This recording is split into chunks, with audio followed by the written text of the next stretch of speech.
Hello, welcome back to my channel, Cozy Reads with Sarah. I'm Sarah, and this week I have finished reading Not Like Other Girls by Meredith Adamo. And I read this because I watched Jesse the Reader, and I love watching his YouTube videos. I've been watching him probably since he started his channel. I love his edits and his enthusiasm and the way he is so articulate and intelligent about discussing the books that he reads.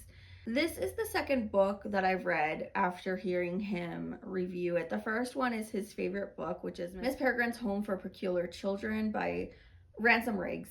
That book, I read it earlier this year.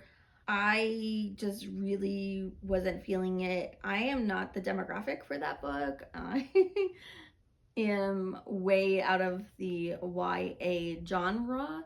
There are some books that are so well written in the YA genre, though, that I don't mind reading. Like A.S. King is an amazing author of YA books that don't read like YA. The writing is impeccable.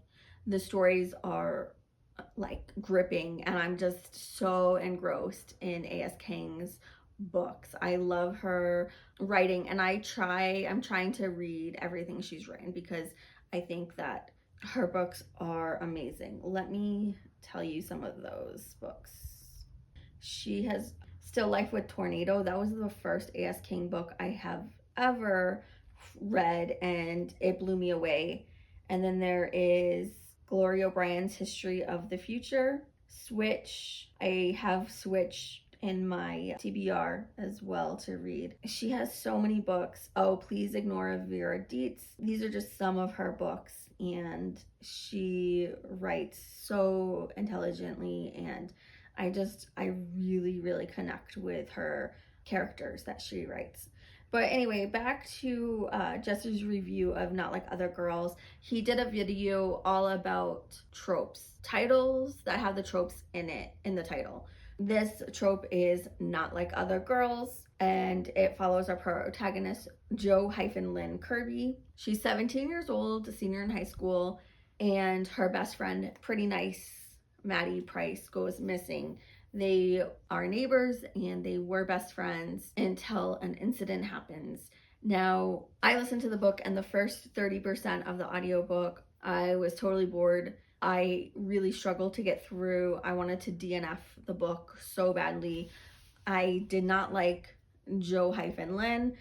I did not like her attitude. I did not like her defensiveness. She pretty much spends the first 30% of the book telling people to shut up and rolling her eyes. She's just so bratty and not edgy. Like, everyone's calling her edgy. She's definitely misunderstood and in a lot of pain, and nobody's recognizing that. She went from being in the top of her class and probably a straight A student to failing and being on academic probation.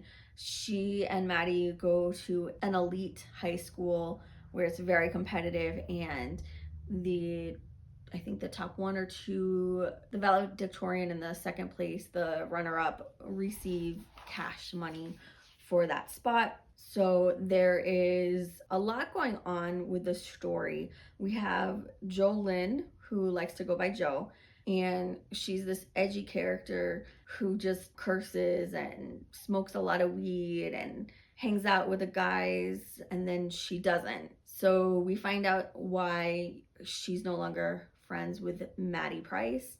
We then find out why she's no longer friends with most of the guys.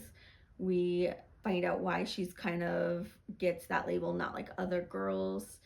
And it all unravels very slowly. You also have this mystery of where has Maddie gone. So right away we have Jo-Lynn in the library, and Maddie comes up to her and asks for her help, and she tells her that she's in trouble, and then the next day she's gone. So you have all of these different threads. It's a lot going on. You have fake romance, and you have the fact that Jo-Lynn is, on academic probation. She doesn't plan on going to college. She gets into a fake relationship with Hudson, and she starts an internship that she didn't even apply for with this journalist who had gone to her school, and her name was Tess. We find out later on, way later on, almost towards the end of the book, why Tess wanted to work with her even though she's not a writer. She never submitted anything. That part really bothered me, even though Tess is the only adult in her life who actually sees Jolene or hears her, except why I keep saying Jo-Lynn is Tess calls her that throughout the book.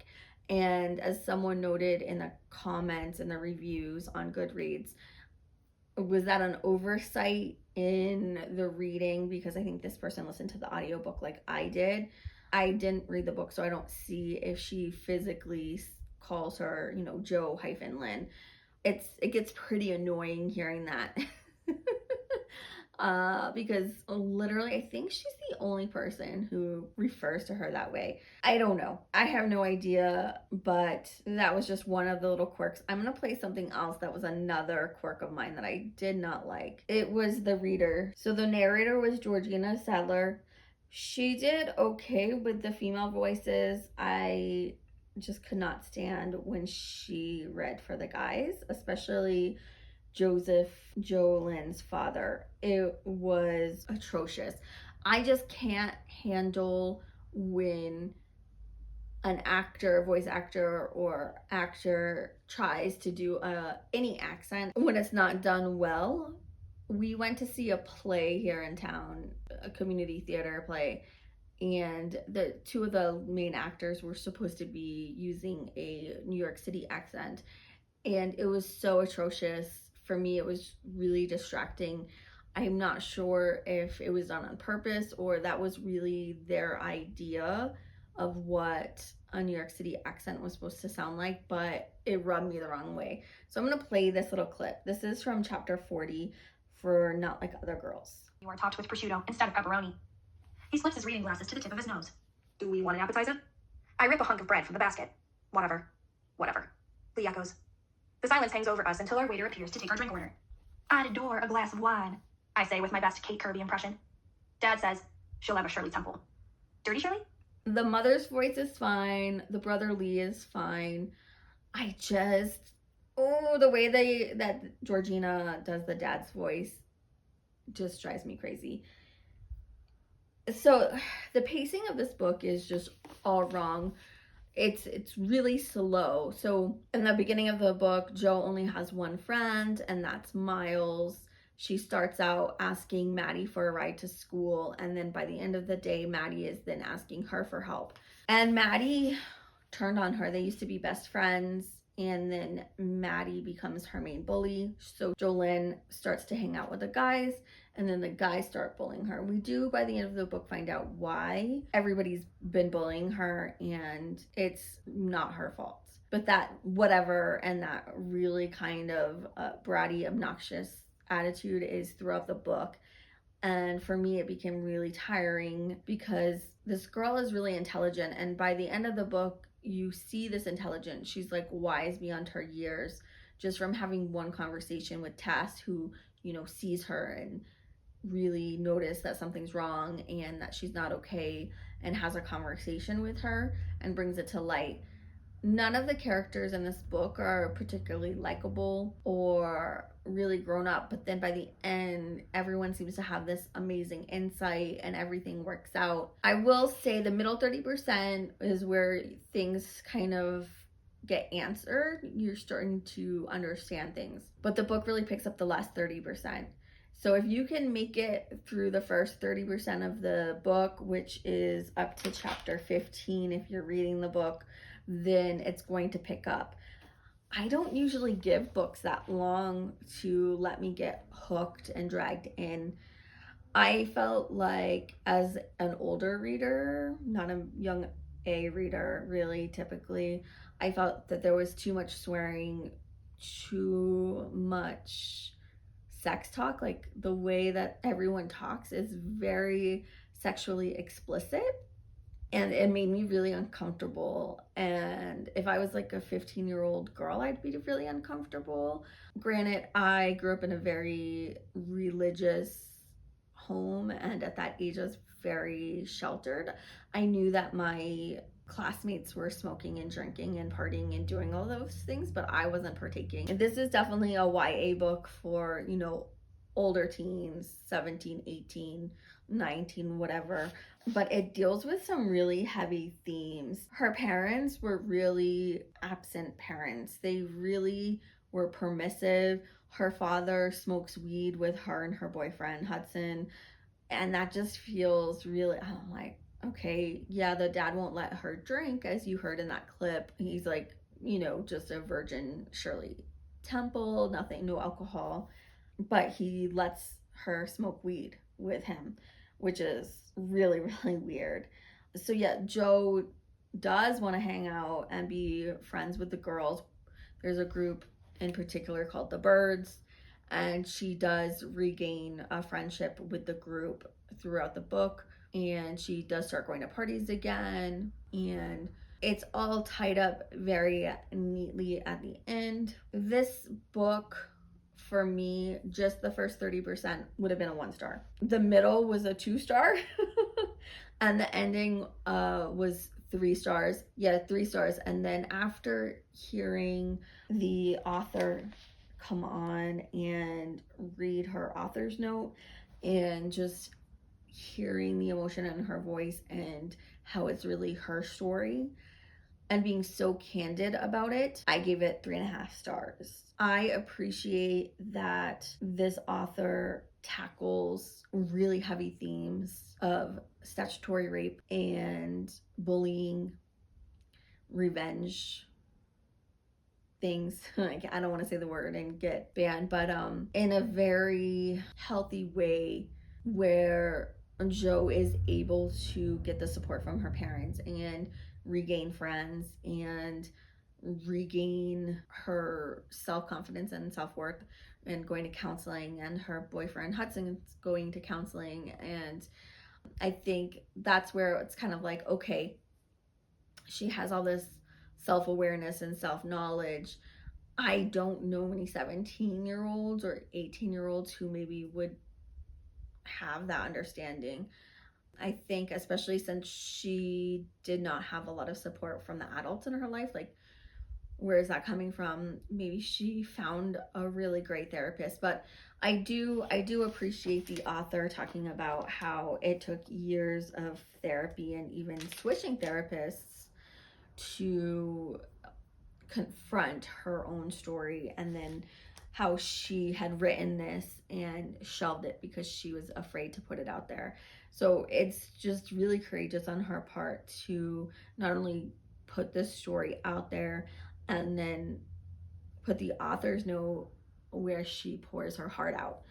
That was really moving to me. So I think that this book had a lot going on. The pacing was off. I did not think Jolene was very edgy.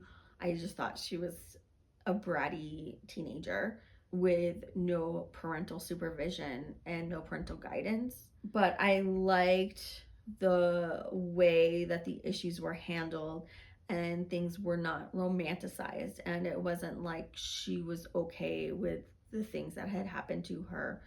And at the end of the book, we see her, this is spoilers, taking legal action against one of the parties at least. And that is a really empowering message. So if I had a 17-year-old daughter, I would not want my daughter reading It Ends With Us unless we are having a conversation around the book and why that book is not romance. That's a horror novel, and I stand by that. If she wants to read Not Like Other Girls, that's fine, because it does deal with that. It's important to seek support, seek counseling, get help, that Jolene can't do this healing on her own. I mean, you can, but having the support of your friends and family and community and a therapist is really important. And it is great that at the end she is able to tell her story, and that's very powerful. That's very, very powerful. And I love that for the protagonist, and it feels more responsible, even though the language and the partying throughout the book feels irresponsible. But you know what? That's a lot of teenagers' experience. So I respect that. And I know that this book has resonated with a lot of people and they've found it very empowering and powerful. So I did give it 3.5 stars. As I know, I'm not the demographic. It's been a long time since I've been in high school or even college. So I am looking at it through the lens of more of the parents and do I relate to the parents, which I don't, because I think that, you know, there's multiple different types of parental styles, but I just did not grow up with permissive parents like that. So it's hard for me to imagine.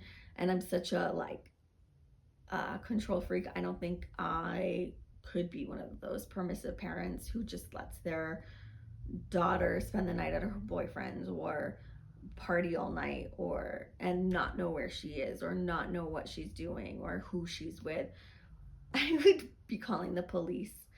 So let me know in the comments down below. Have you read this book? Do you plan on reading it? What are your thoughts? Did you find this book empowering, insightful, frustrating? Did you make it through the 30% and keep going? Let me know in the comments below. I'll see you next time. Bye.